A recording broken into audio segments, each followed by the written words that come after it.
So hard to put your trust in someone's hands because can they tell by looking at you if you're a warm season or a cool season? Are they a real makeup artist or are they just really good at sales? So there's so much that goes into play, and it's really hard to find someone that you can truly trust. But when you do, then they're your person forever.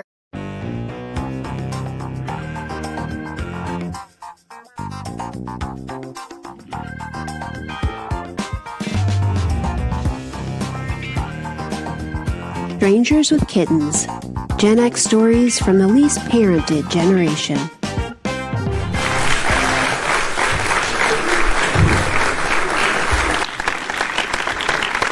Hi, I'm Eileen Kelly. Welcome to Strangers with Kittens. I'm really glad you're here. I'm somebody who's always loved makeup. As a kid, I'd do different clown faces on myself. As a teen, actually wasn't allowed to wear makeup, but I secretly would buy makeup at the drugstore. I'd buy frosty pink lipstick, an electric blue eyeliner pencil with my babysitting money, and I'd do my makeup in the girls' room before school started. I love trying different eyeshadow combinations and techniques. It was a way to be creative and to express myself. But when I hit 50, all the fun seemed to go out of it. Every mascara I tried would end up under my eyes, lip liner looked too harsh, blush seemed to sit on top of my cheeks in this really unflattering way. So I resigned myself to very minimal makeup and figured that was that.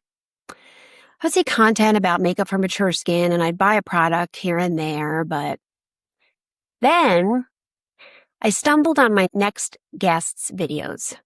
What stood out to me was that she wasn't just talking about dealing with wrinkles and trying to look younger. She was doing videos that were fun, bold colored eyeliners that work for mature women, how to get a sun-kissed look that we all grew up on and loved. Her tips and techniques are time-tested over a decades-long career as a professional makeup artist, and her love for the creativity and joy of makeup really comes through. I'm so happy to have her here with me today. The very fun and inspiring Michelle Spieler. Hi, Michelle. Hey, Eileen, how are you? Good. How are you? I'm so good today. I'm so happy to meet with you.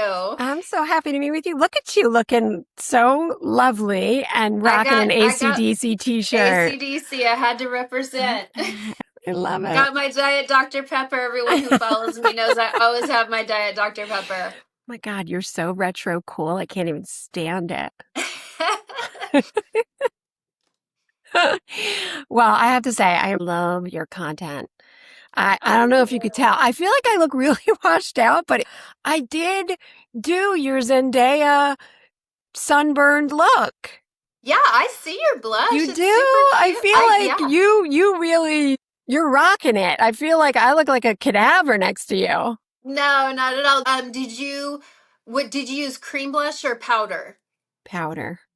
Okay. Yeah, you can always go Need in with more. more. That's the great thing about makeup. You can always add more, but sometimes we put it on and then we're like, uh-oh, but we have to walk away and give it like 5 minutes and then go back and reassess if we add more, or we could always take a foundation brush and kind of tap over it, and our foundation over the blush kind of blends it in so it looks like your flush is coming from under your skin and not makeup sitting on top. That is so brilliant. I swear, I watch your techniques and I'm just like, wow. I love makeup and I've been playing with makeup since I was a little kid, but you're next level. And just watching your blending and your brush techniques, I'm like, damn.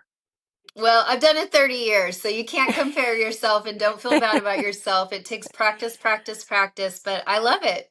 It really does make all the difference. You kind of think it's all the same. It's not. Nope. And it's all these little tiny tweaks that all make a big difference. Bring it together. So, Yeah. okay. So I went out because of your video. I went out and got, and this is not paid content, the e.l.f. lip stain, the doe foot applicator, which I really loved. And then I did the e.l.f. lip oil over it. So I don't know. I might not have gotten the right color. It can look, I feel like I need to warm it up a little bit. Yeah, you could always It can look a go. little purpley because my lips are very dark. Yeah, and you're warm and you have a warm background and your hair is warm. So you could always go with something that looks a little more orangey or peachy. Um, because a lot of stains do have that kind of red, purple. Blue, kind of, Yeah, they yeah. turn very blue based on people. Yeah. And Yeah. it turns blue based on me too. So I'll put a warm pencil on with it, or I'll do a warm oil over it, but it's all trial and error. Yeah. That's what I need, I think, to go back and get a more peachy oil to go over it. Elf is so affordable, you know. So it's Yeah. not like you just spent a $50 Chanel product and now, oh dang, I don't know if I love it. Like it's so Yeah, much which easier I to have. Yeah, and hmm it's like, what do I do now? Especially when people are telling you at the counter that something's right for you and you feel like it isn't, but you're like, I guess they know. And then you get home and you're like, no, it really isn't. Yeah, I mean, you have to really, it's so hard to put your trust in someone's hands because are they selling you something that is overstocked and there's incentives for them pushing a certain color? Oh, Do they know yeah. seasonal analysis? Can they tell by looking at you if you're a warm season or a cool season? Are they a real makeup artist or are they just really good at sales? So there's so much that goes into play, and it's really hard to find someone that you can truly trust. But when you do, then they're your person forever. Yeah, yeah. Speaking of seasonal, my complexion changes so much from winter to summer, not just in dryness, but in color, because I, Mm-hmm. I do wear sunscreen, but I end up getting darker. And then Yeah. the winter stuff doesn't work, you know? Yeah. Yeah. Yeah. Most women have two foundations, a summer and a winter. Hmm. Yep. I was really going down memory lane because we had spoken earlier a bit about products, but it was really just making me think of all the ways that makeup and skincare have changed since we were teens and 20-year-olds. Stuff that has stuck around, like for instance, Clinique Black Honey. Mm-hmm. It's a fan favorite again. My daughter, Yep. she stole it from my makeup bag and she was like, oh my God, I love this. And then all her roommates were using it and they all went out and bought it. And I'm like, yeah, it's tried and true. Yeah, it's so pretty. And now they have pink honey for people who are maybe are a little lighter and need less plum. So they've Mm. expanded it for that. But yeah, black honey is classic. It's been around since the 90s. I remember working at Nordstrom and tons of people coming in for the gift with purchase, the Clinique, and they always had a black honey. And Oprah loved it and kind of brought national attention to it. And so black honey is just a classic. Yeah, and I feel like they're promoting it again for whatever Mm, reason. I guess maybe just 90s and like the whole CBK, JFK love story on Hulu. I feel like it yep, brought back a lot of 90s trends and that's one of them. it did. Yeah. So anyway, the 20 somethings women are crazy for it. And it makes me so Yeah. happy to see them It's loving the stuff that gorgeous. we loved. I know. Yeah, And it's spice was another color. I think it was it a lipstick and a nail polish? Was it L'Oreal or but that was another one well, big in the 90s, very dark. raisin. Ra Raisin. Raisin was really, really popular. It was a Revlon color. Oh, okay. But Spice was MAC Cosmetics. Oh, And yes, I Spice have the spice pencil and the lipstick. Yes, Yep, that's Spice right. was their lip liner, and then it got orangey over time, and now they have something called Cool Spice, which looks more like the real Spice The of original. the 90s. Yeah. Oh my gosh, you know your stuff. Well, I worked Uh, for Mac in most of the 90s, so I know all their products so well. I love that you were there when it became huge. Mac was it. It was such a fun time, and we would have like a 45-minute wait to get Twig and Spice. It was like a Disneyland ride where we'd have a Right? long line, and we all had bladder infections because we couldn't even leave the counter to go to the bathroom. Oh And no, that's yeah, but terrible. but it was a magical time. It was really special.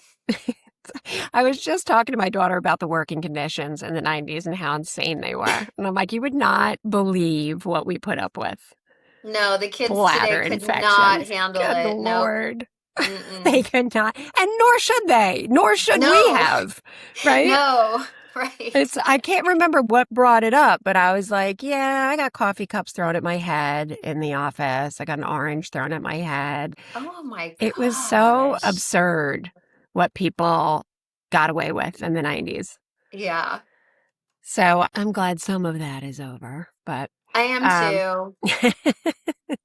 we've evolved in some ways. We But have. then, some of the products that I didn't even know still existed, and you were telling me Indian Earth bronzer in the little jar, in the terracotta jar. They're still Oh my making it. gosh. And you would take the top, it was like a cork top, and use the duster. Because it wasn't a Yep. brush and it wasn't like a powder pad. It was like in Mm. between, right? It was like a It was very a fuzzy. weird nappy wool Yes. puff. It was like a puff, but it looked like a So ratty fluffy. cotton ball. Yeah. Yes. And And it we worked would so rub it. well. Yeah. No, we didn't use makeup brushes with Indian Earth. We used the damn puff it came with. We sure did. Mm-hmm. And everyone had it. Everyone. I was pretty pale for it, but I was like, I'm going to make this work. I'm going to look tan if it kills me. Yeah. I don't know if the Indian Earth bronzer was really made for Irish girls, but I was rocking it. Whether it Yeah. looked good or not, I can't tell you, but I was rocking it. I bet it looked Um, good. do you remember, and I don't know if this is true because you grew up in California, but in New Jersey, Revlon was a department store brand. It was actually behind the makeup counter. And I remember they came out with this eyeshadow called Custom Eyes, and it was a magnetic Mm. case. It was like an eye in the case. And then the shadow and the way you were supposed to apply it, which was super 80s, there was 3 colors. And so you'd pick the different colors and pop them in the case and they would magnetize to it. And then you knew what was your contour, what was your highlight, and what was your lid. Wow. No, we did not have that. And I was always in department stores. Yeah, that was A&S, I think, had Revlon and they had people selling it. I'm like, did I hallucinate? Or was Revlon a department store brand for half a second? And everyone I ask is like, I don't remember that, but I swear I did not make that up. Because I remember this woman telling me, you need purple, you need plum, and you need lavender up here, and you need smoky lid. And that's what she put together for me. Do you have blue eyes? They're kind of blue, green, gray. And I think she was seeing them as green. So she was like, this is what you need to bring out the green. Yep. Yep. Yeah. We put plum on everyone in the 80s and 90s who had blue or green eyes. Okay. Yeah. Yeah, that was it. She was like, this is what you Everyone need. got And it. I think I was rocking like frosty blue, fat pencil eyeliner at that point, and it felt very daring to be going with a purple contoured eyeshadow situation. Hmm. But I loved it. Yeah, I don't remember Revlon. It was in a drugstore when I was growing up, but we had Ultima 2. That was a really cool Ultima brand and 2, beautiful yes. eyeshadows. And then every Christmas was the big blockbuster sets where you would get like thousands of eyeshadows as a gift with purchase. Borghese made beautiful eyeshadows. I was really always an eye makeup person. That is my favorite thing. And then my mom and I found La Femme. La Femme was in beauty supply stores and you could get an Mm. eyeshadow for $1 and we had like 50 of them. Oh my And it was gosh. just so much fun. I mean, my mom was my muse. She's the one who really loved makeup and got me into it at such a young age. Oh, that's so fun that you guys had that together. Hmm. I Yeah, we didn't. No loved one in it. my family was into makeup. I remember doing my sister's makeup for the prom, and she was 8 years older than me. Like I was a little kid, but I was like, you cannot walk out the door with a bare face. No. So, what are some of your favorite products from the 80s and 90s that you still think of and you're like, that was great? Or I can't believe I put that on my face. Yeah, well, I mean, for sure, Indian Earth, we all used it. I think my mom and I shared a bottle for like a decade. That's how It much lasted product you get. forever. Yeah, yeah. And God forbid you drop it on a bathroom rug because it would stain. You'd never get it out. And it went I everywhere. loved the red Maybelline black pencils that you would light with a lighter and put on your waterline. I Yes. absolutely loved that. And then I just loved eyeshadows. I had CoverGirl and I had Almay and I had what was another big one? I can't remember all the brands, but Revlon, L'Oreal, yeah. Almay, Oh, and then you know what? Maybelline. Yeah, I'm sure I had Maybelline, but I'm gonna show you. I saved this in my drawer down here. My friend Jen Moss is the greatest gal, and I was talking one day about my favorite mascara in the 80s. It was Max Factor 2000 calorie. I got all my friends on it, my mom, my aunts. I got everyone on I was this. going to mention Max Factor because they don't make, right? Yeah, yeah, I don't think so, but this was it. And it just made your lashes so long and thick because I've always liked Tammy Faye Baker lashes. And it, I don't even know if this will come out. It's probably so dry, but oh yeah, see, look, it won't even come out. It's so Oh, dry. wow. Oh, here it is. It was a big, huge, chunky teddy bear brush, but it's so Ooh, old because obviously it's from the 80s. right. But yeah, this was my favorite mascara. I never used the pink and green Maybelline. Everyone Me said, "Oh, either. everyone loved it." No, we Great didn't. lash. I Hated it. did Hated not. It it felt from like day. putting tar on your lashes. I hated it. I hated the brush design. I Yeah, hated the feeling of it. And it didn't me make my too. lashes long and thick at all. It made them clumpy and ugly. 100%. I hated the length, I hated the volume. It was black, I will give them that. Right. It smeared, it didn't stay on, it flaked, and then Totally. all of a sudden all these pro makeup artists have it in their kit and I was like, Who paid is them this the off? yeah, is this the Emperor's new clothes? Because I know that this sucks. So why are all these pro makeup artists using it in their kit? And that is one product that I still to this day see pro makeup artists talking about how that's the greatest mascara of all time. And I'm like, I call BS on that. It is the worst mascara of Totally. all time. The worst. And it Yep. would make all the lists. Allure, Mademoiselle, they would always have it on the best beauty list. And I'm like, how much money did they give you to say that? It's the worst. Terrible. I don't get it. I I don't either. I like CoverGirl Lash Blast. I like their brush. There are tons of bristles, so it really gets every lash. I like the washable kind because I don't like the feeling of waterproof as much.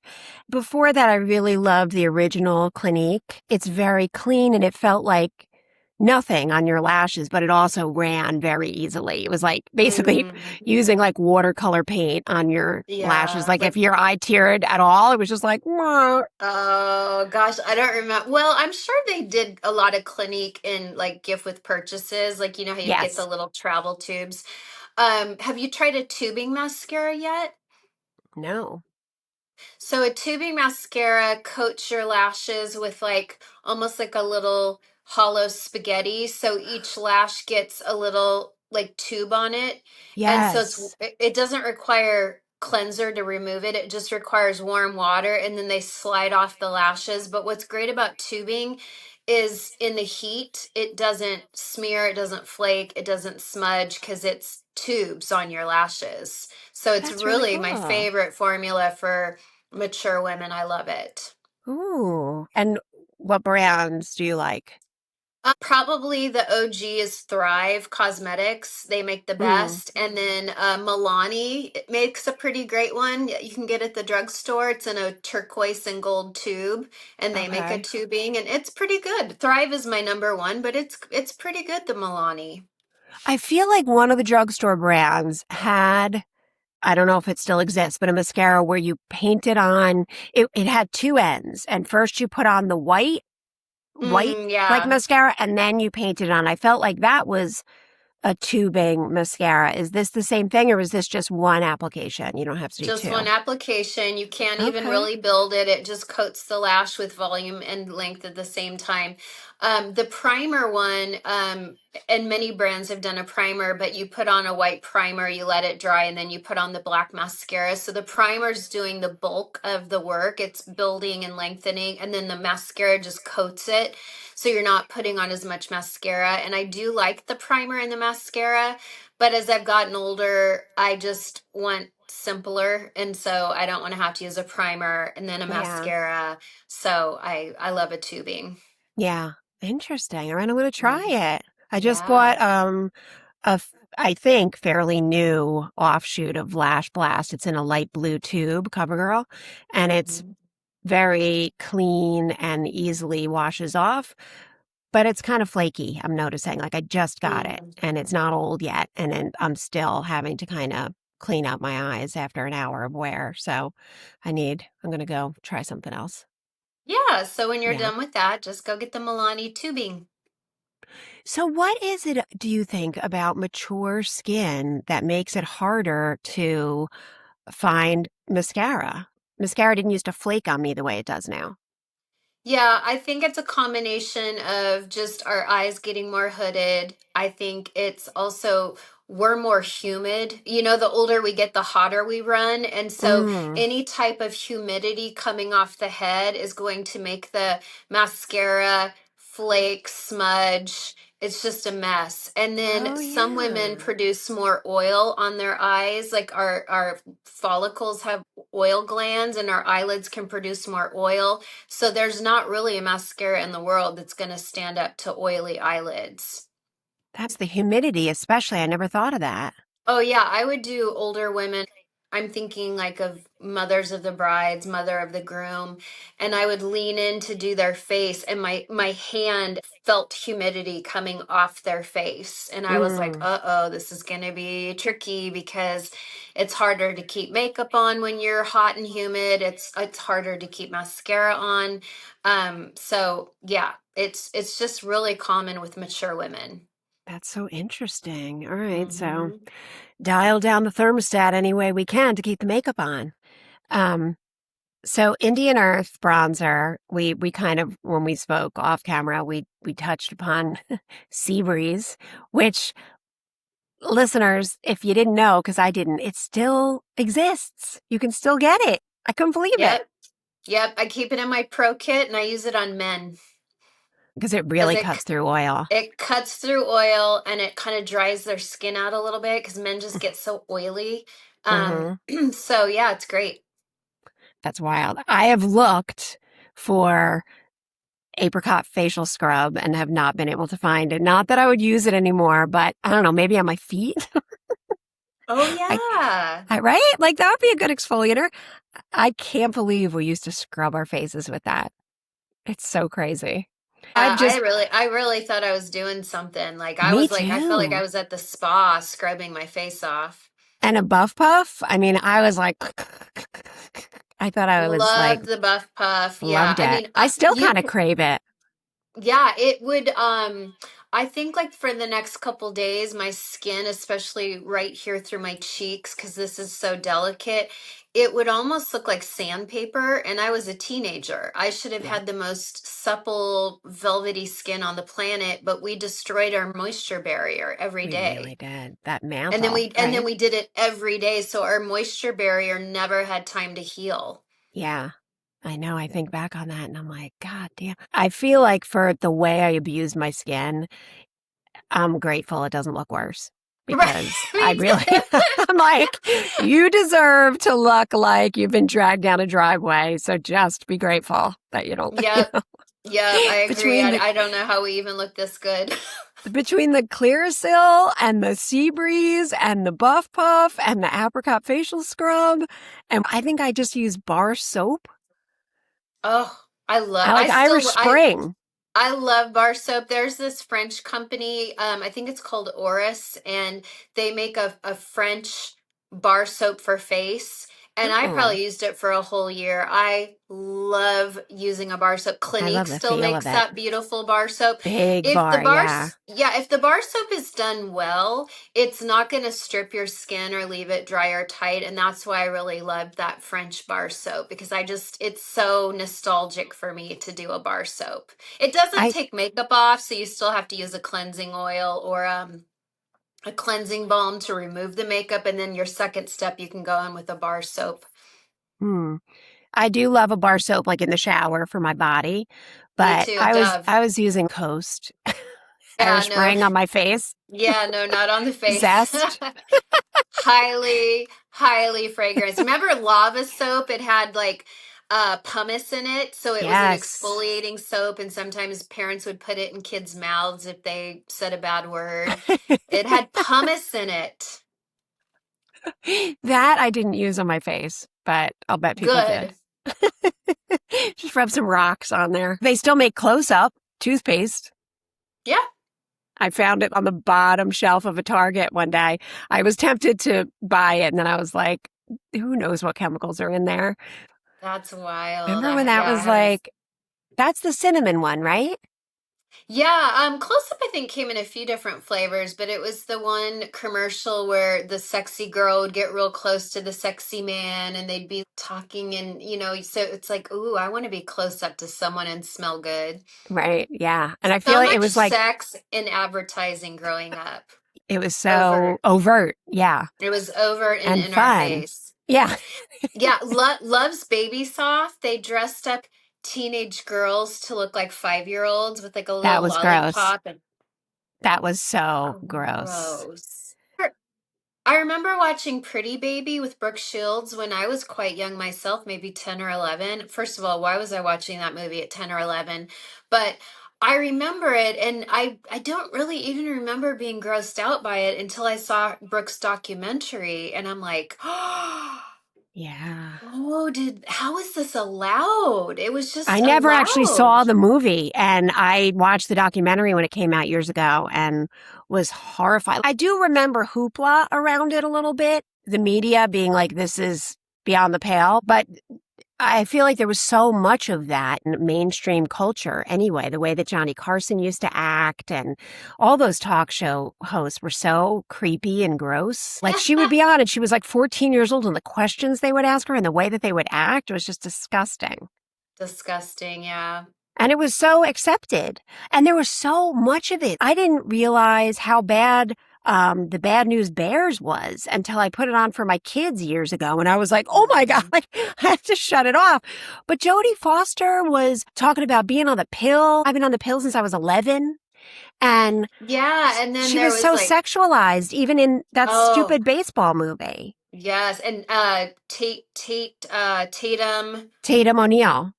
Tatum O'Neal also very sexualized, and they were all in these like young coming of age films where they all lost their virginity at like middle school summer camp. Yep. Like gross. So gross. And Jodie Foster in Taxi Driver. Oh my gosh, right?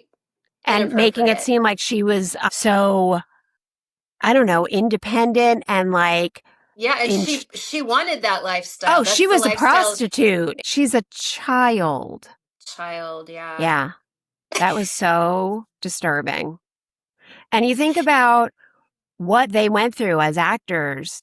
Brooke Shields talked about that being her first kiss was a 40-year-old man in that movie. Yep. And her And mom they're, Terry allowed it. yep. That's the thing. Her And mom did Jodie not Foster's protect mother her. allowed it. Mm-hmm.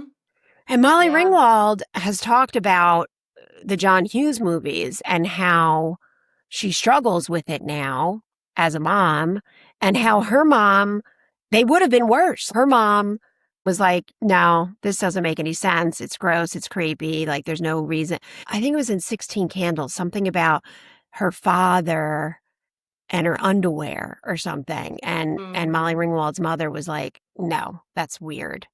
Good. Yeah. But it's still, Yeah. I mean, you go look back at it and they're still gross, but they would have been so much grosser had she not intervened. Wow.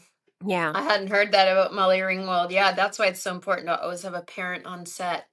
Yeah. I feel like during COVID, she really, she may have written an op ed in the Times Hmm. about it and about kind of coming to this reckoning with the characters that she played and realizing, Yeah. like, I don't feel comfortable with my daughter watching this. But back then, it was fine.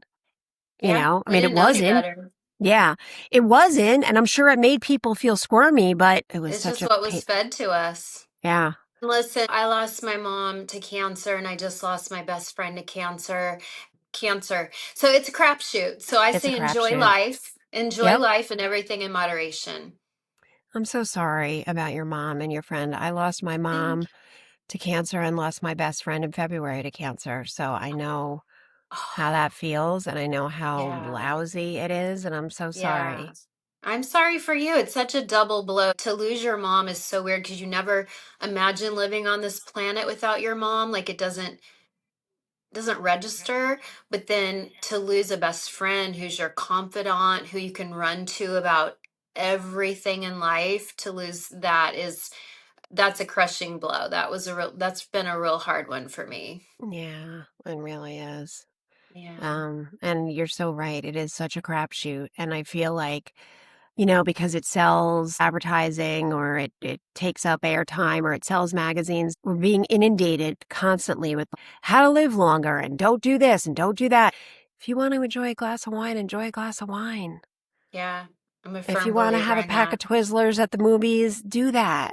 Yep. Life's too short. And that's Yep. not going to be the reason, you know?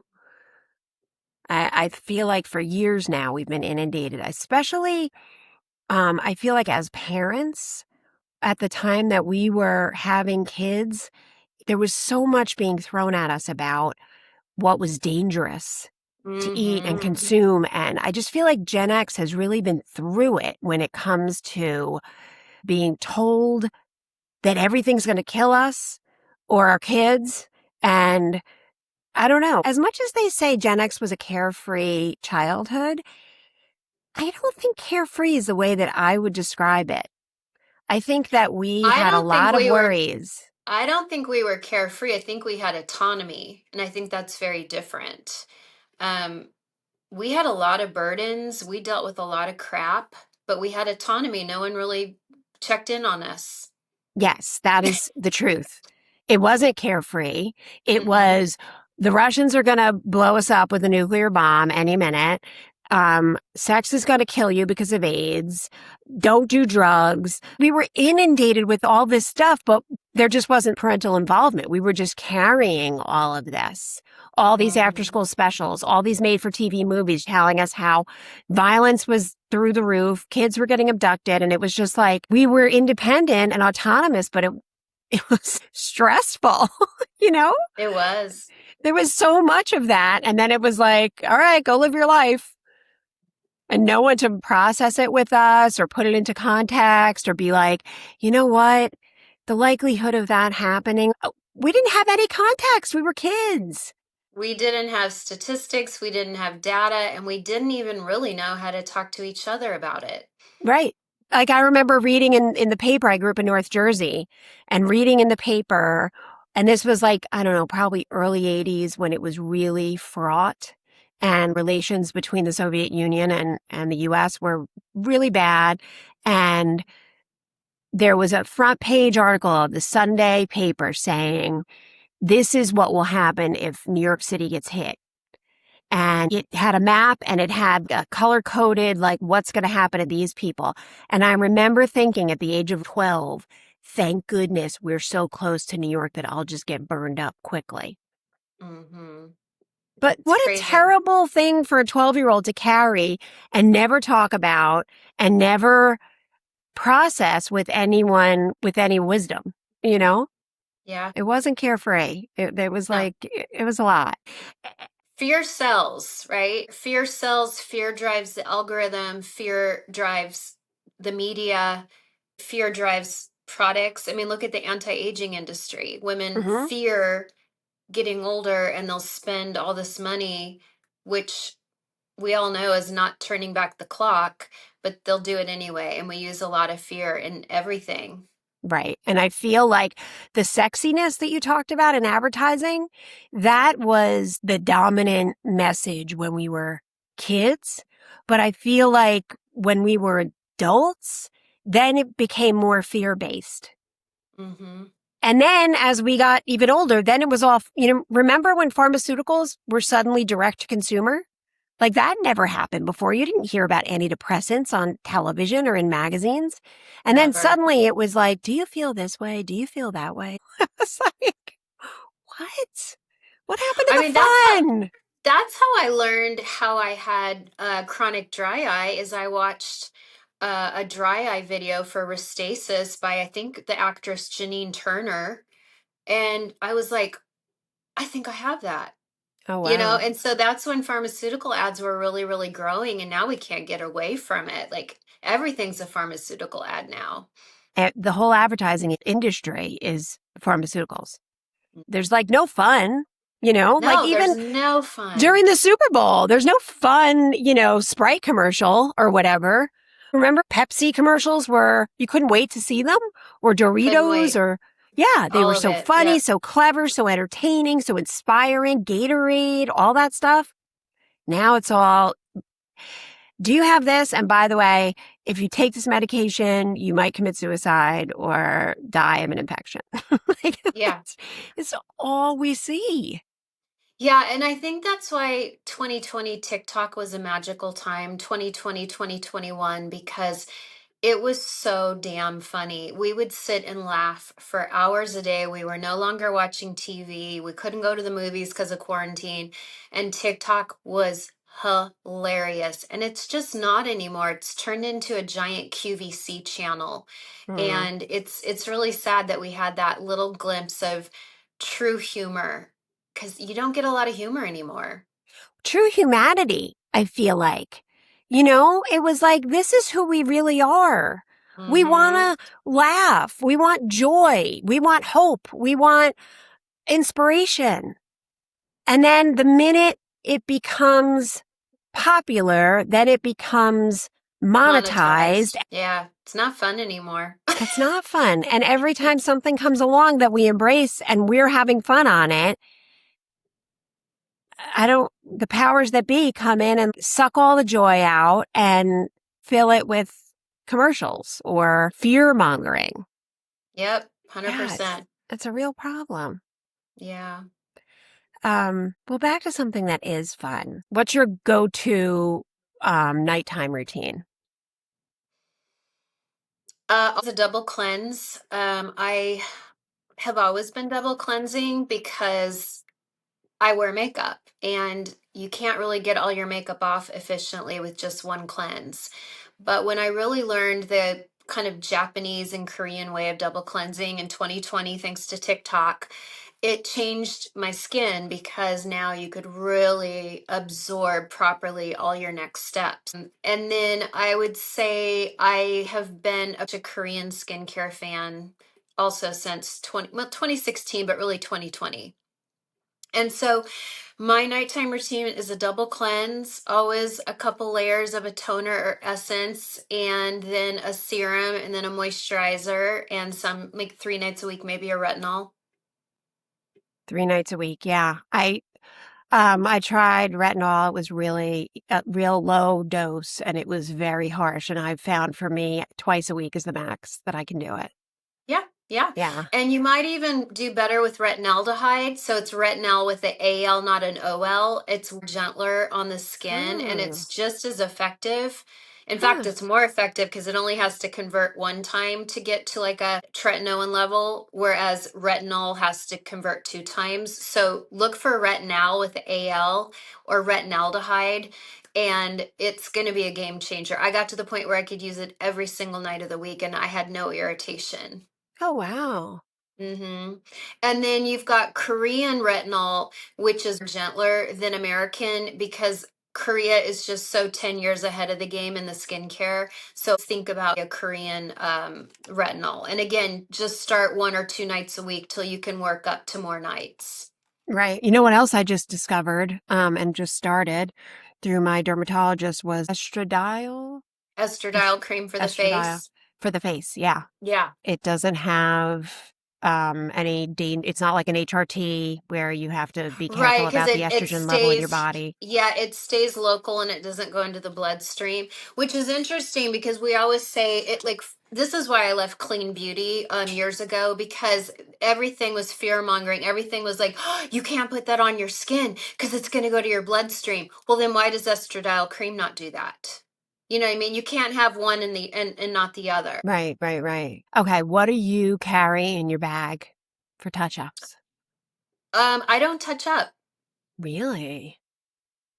Look at you. I mean, one of the reasons is like, look at me. I sit in a studio 6 days a week and film. Yeah, If I do have to touch up, I'll tell you this.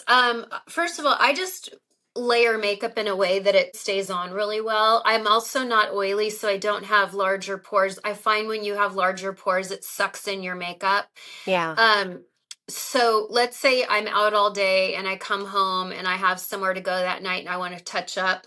I'm going to do the tiniest bit of French face concealer. Maybe I might even take a makeup wipe and take off my concealer from the day. Maybe it's worn off, maybe it's dry, and I'll put on French face. Always Vaseline under my eyes, and then obviously touching up lips. I might add more blush, I might add more eyeliner, but I am not a touch-up person. I just am Mm. not.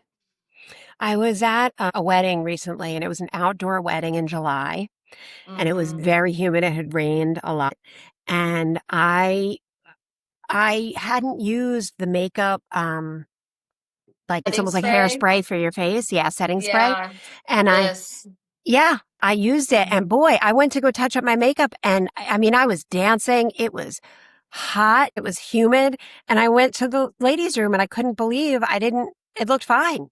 I Yeah. mean, it Yeah, really works. and that's another thing. I use setting spray every day of my life. It works. Wow. Yeah, I don't I think to use it also in every day, and I should. You should. It's not going to hurt you. I also love these. They are little blot papers.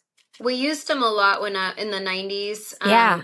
And we kind of got away from them. They're always in my pro kit, Wait, but I but love, so I just have the papers, but you have a little tool to. yeah. Wow. I mean, I think this is Korean too. Let me see. I don't know. I found it on TikTok shop. It's Car Salon. Anyway, I love it because this is like a cute little cushion puff and it's got a sticky strip and you just, Yeah, I I don't love really, that applicator you because I know. just have the loose paper and it's And then when you're awkward, you done, know? you peel it off and That's it goes right back. amazing. Yeah, and it's small, it can pop in a purse and there's a mirror here so you can look in the mirror and this is great for touch-ups, especially for combo oily women because you don't want to keep putting powder on all day. You'll end up just looking like you have cake batter on your face. Totally. Yeah, I love that. Yeah. I was in a rut and I found your content and I was like, oh my gosh, I have a lot to learn. I was just still kind of going with the old products and techniques from decades ago and trying to make them work and sometimes not working. And finding your content was so inspiring because I was like, oh, there's a solution for that. Oh, there's a way Yeah. that I can do that style at my age and have it still look good, you know? Mm-hmm. Yeah, it's one of my favorite things every week is when women reach out to me on YouTube or Instagram, TikTok too, but more people will private message me on Instagram and just tell me like, "Hey, I did this and I felt so cute all day," or "Hey, I've completely relearned makeup because of you and I feel so young and cute." I always say, "Oh, I feel cute." And so now women say, "Oh, I feel cute too. I feel cute."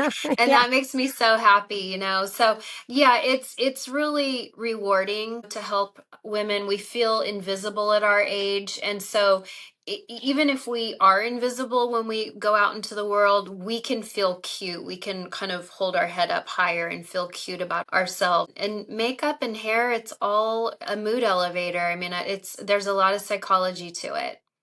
absolutely. And I love the fact that you're all about enhancing what's there and working with things the way they are now. Like I loved your video about how our noses kind of get, Dip. they're not as perky, they dip. Because I always think like, what is it that gives away someone's age, you know?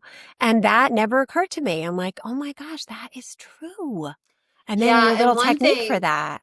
one thing I just learned too, and I'm going to do a video on it soon, and I'm not going to talk about it to depress women, but as we get older, our lips turn in, they kind of turn into our mouth, and we start to lose that little bit of color to our lips. And then because it's turning into our mouth, the vermilion border, which is very thin on a young woman and very kind of soft and sexy, on us, our vermilion border gets really thick. And it's a quick indication of our age, is when you see less color on the lips, but you see a big kind of chunky vermilion border.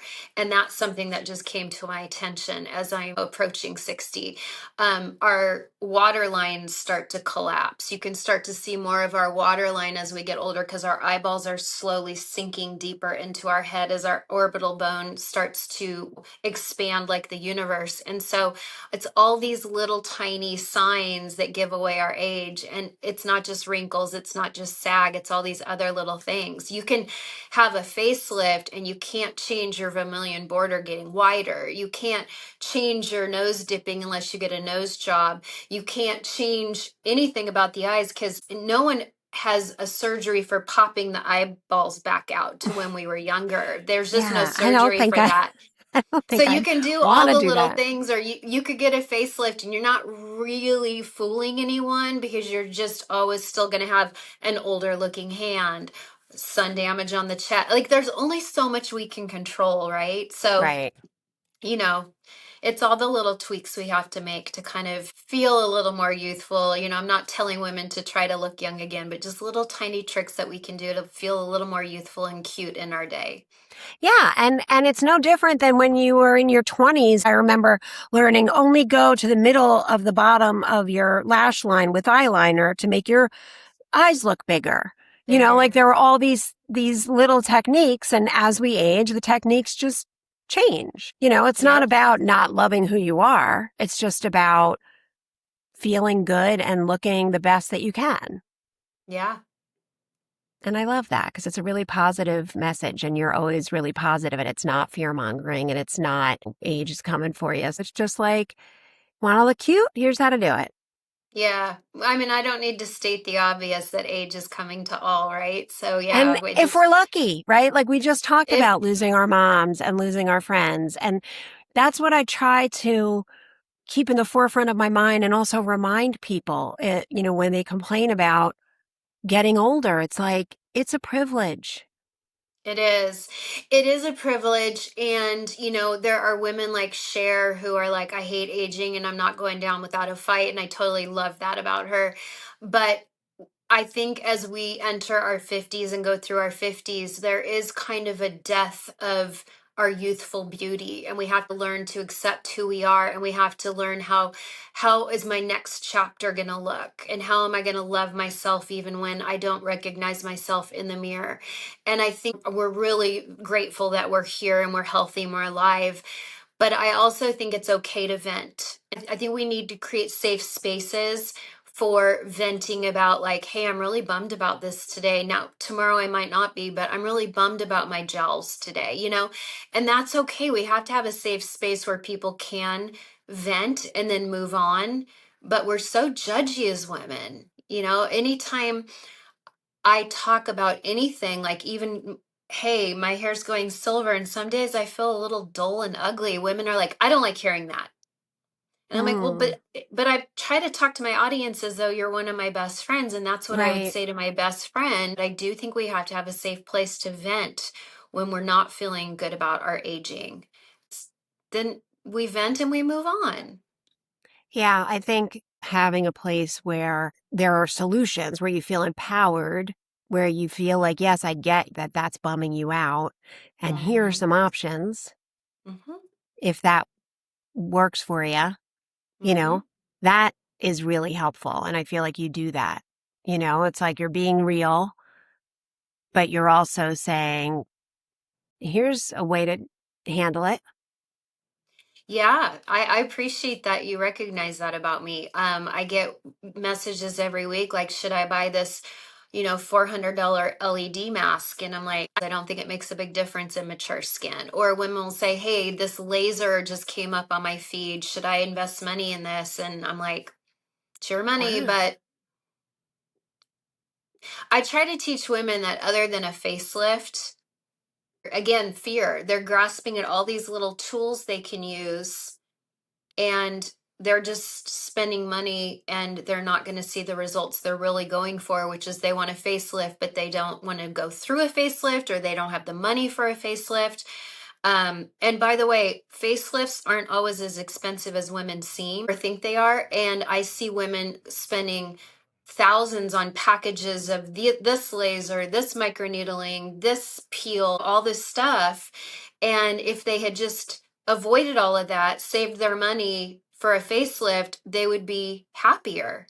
It's the anti-aging industry, and they're spending money on all these tools that I don't think really work. I think what really works is washing your face every night, no matter what, SPF every day, no matter what, even on a cold, rainy day, and really nice skincare, taking good care of your skin, getting enough sleep. I mean, I think these are the things that really work. Not a $200 device. This is not going to change your life. It's a fun toy. It's a Right, fun toy that you're going to spend 200 on, and you might use it now and again, but it's not going to change your life. This is not a facelift, and right. neither are lasers, and neither are all the treatments that all these med spas try to sell to women. Hmm. They take their money, and these women could have just been saving for a facelift. And if you don't want a facelift, you give us a lot of techniques and skincare tips and tricks to still keep it going. It's not Yeah, the same, I but tell women all the time, make your eyes really cute, because then it takes the focus off the lower face. If you're feeling self-conscious about gels, make your eyes really cute, because then people are going to look up here and not down here. Wear really cute jewelry so people are looking here and not here. right. There's lots of little tricks. I'm mentally taking notes right now, like as you're talking.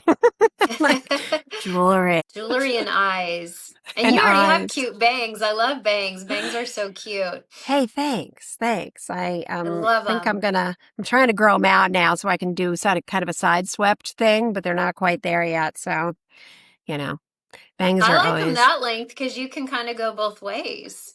thanks. Anyone who has bangs knows that they're fun to play with and change your luck, and then they can drive you absolutely crazy. So Yeah, it's a love-hate relationship.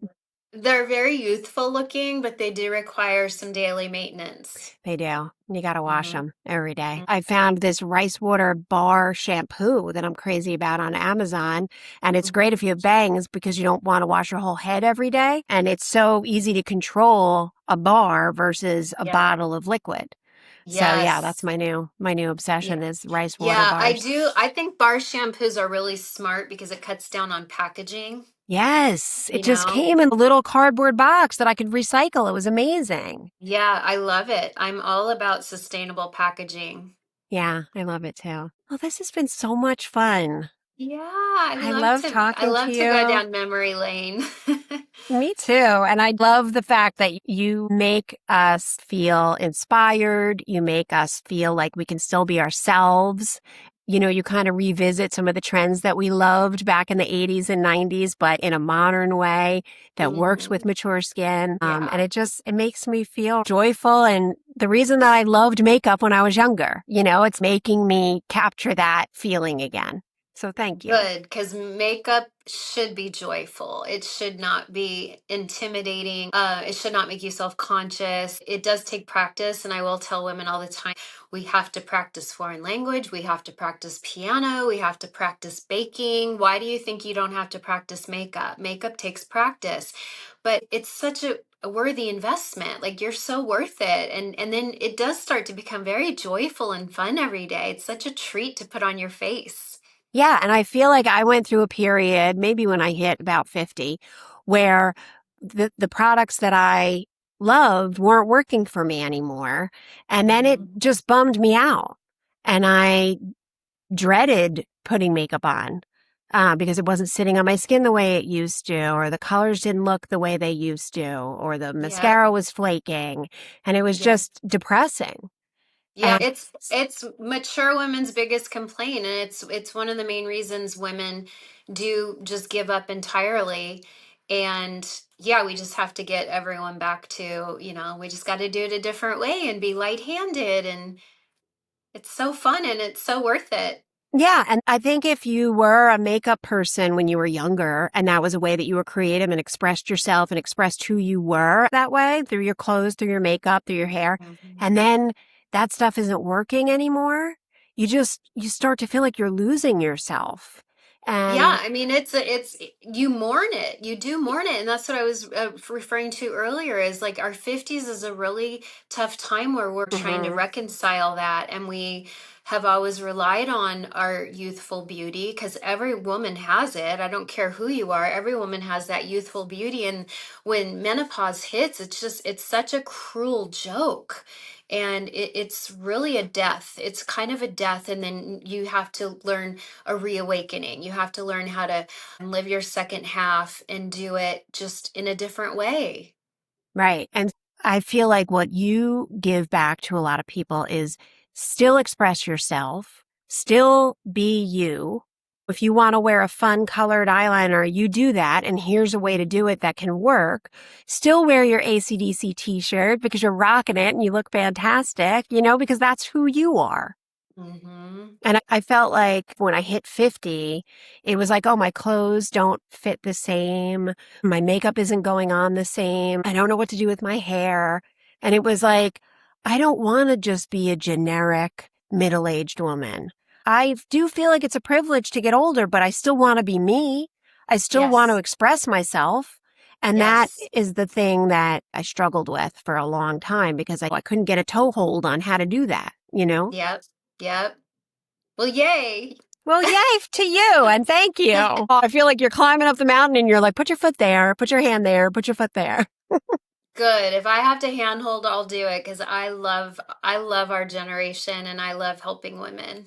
Oh, well, thank you. Thank you for helping us because I love being helped. Good.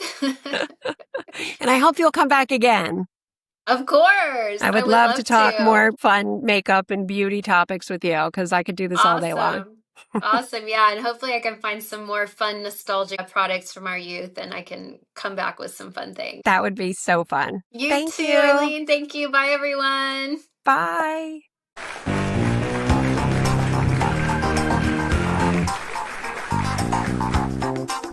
If you like the show, please rate, review, and share on social media. Strangers with Kittens contains nothing artificial. It's certified human. Produced by Ashley Aker, music by Chris Hagian, and recorded in front of a live audience of dogs.